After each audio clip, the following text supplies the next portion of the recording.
sahabat Cemi, selamat datang kembali di Cemi Corner channel yang akan membuat kalian lebih jago ilmu kimia. Karena ternyata kimia itu mudah. Mau buktinya? Mari kita mainkan. Pada video kali ini, kita akan membahas perbedaan antara suspensi, koloid, dan larutan.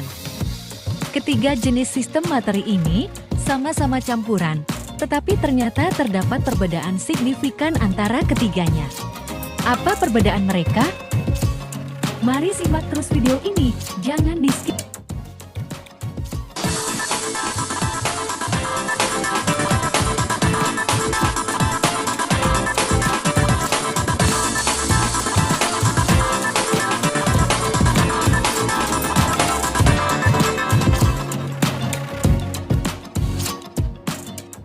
Sebelumnya, saat kita mempelajari klasifikasi materi, kita tahu bahwa secara garis besar materi diklasifikasikan menjadi dua kelompok, yaitu set tunggal dan campuran.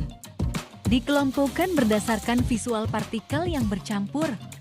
Maka campuran dikelompokkan menjadi dua, yaitu campuran heterogen dan campuran homogen. Tetapi bila dikelompokkan berdasarkan ukuran partikel dalam campuran, maka ada tiga macam materi, yaitu suspensi, koloid, dan larutan. Mari kita pelajari satu persatu ketiga jenis campuran ini. Simak terus ya.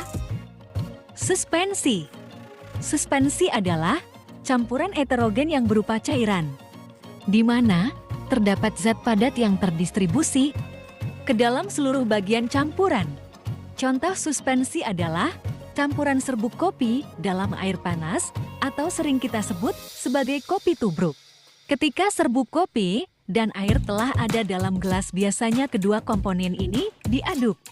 Setelah beberapa saat keduanya tercampur, dan campuran ini berwarna gelap atau keruh. Jika campuran ini didiamkan beberapa saat, dia akan mengendap. Ini artinya sifat suspensi itu keruh dan mengendap. Sifat mengendap ini biasanya juga disebut tidak stabil. Sebaliknya, yang tidak mengendap itu disebut stabil. Mengapa suspensi memiliki sifat keruh dan tidak stabil?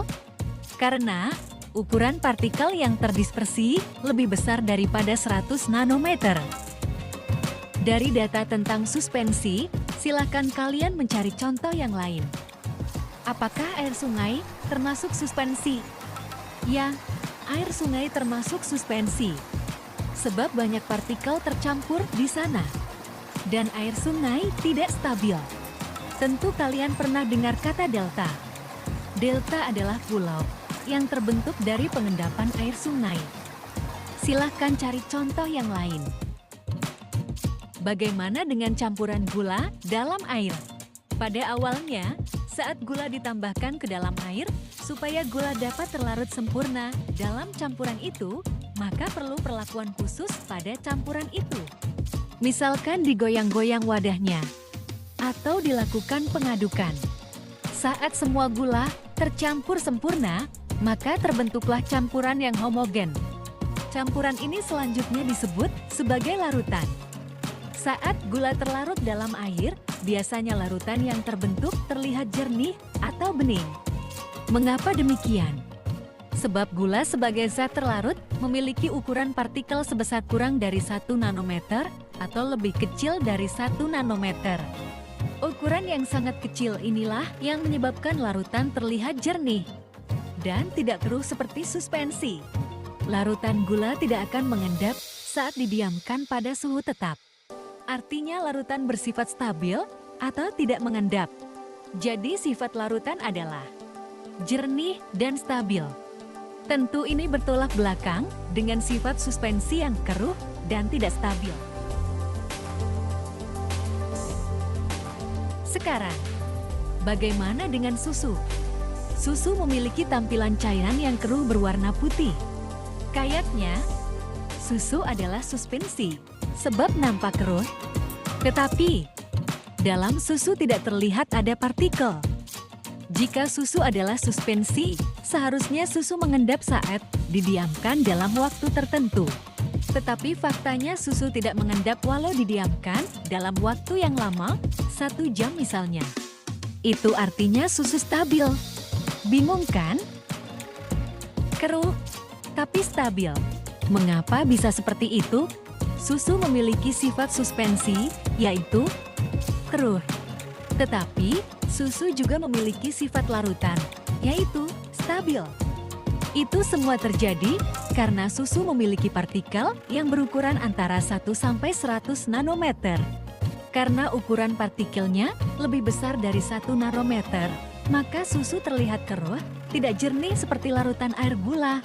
Dan karena partikelnya berukuran lebih kecil dari 100 nanometer, maka susu bersifat stabil, tidak mengendap seperti kopi. Susu adalah koloid.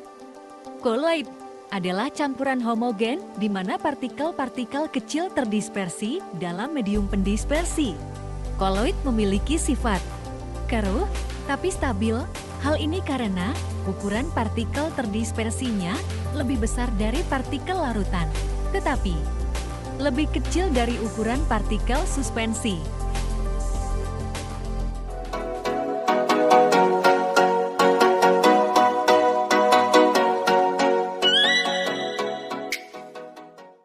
Sekarang kita tahu persamaan antara suspensi, koloid, dan larutan, yaitu sama-sama campuran yang terdiri dari partikel-partikel yang terdispersi dalam medium cair. Lalu apa perbedaan ketiganya? Ada 2 perbedaannya, yaitu yang pertama, suspensi adalah campuran yang heterogen, sedangkan larutan adalah campuran yang homogen. Dan koloid adalah campuran yang heterogen sekaligus homogen. Perbedaan yang kedua adalah ukuran partikel yang terdispersi. Ukuran partikel larutan adalah lebih kecil dari 1 nanometer. Sedangkan ukuran partikel suspensi lebih besar dari 100 nanometer. Dan koloid partikelnya berukuran di antara ukuran partikel larutan dan suspensi, yaitu antara 1 nanometer sampai dengan 100 nanometer. Demikianlah penjelasan tentang perbedaan antara suspensi, koloid, dan larutan.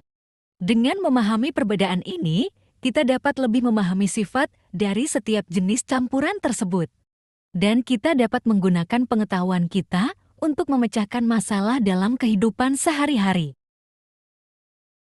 Terima kasih sudah menyimak video ini sampai akhir. Semoga video ini bermanfaat bagi kalian. Jangan lupa like, share, dan subscribe agar tidak ketinggalan video menarik lainnya dari channel ini. Tetap semangat and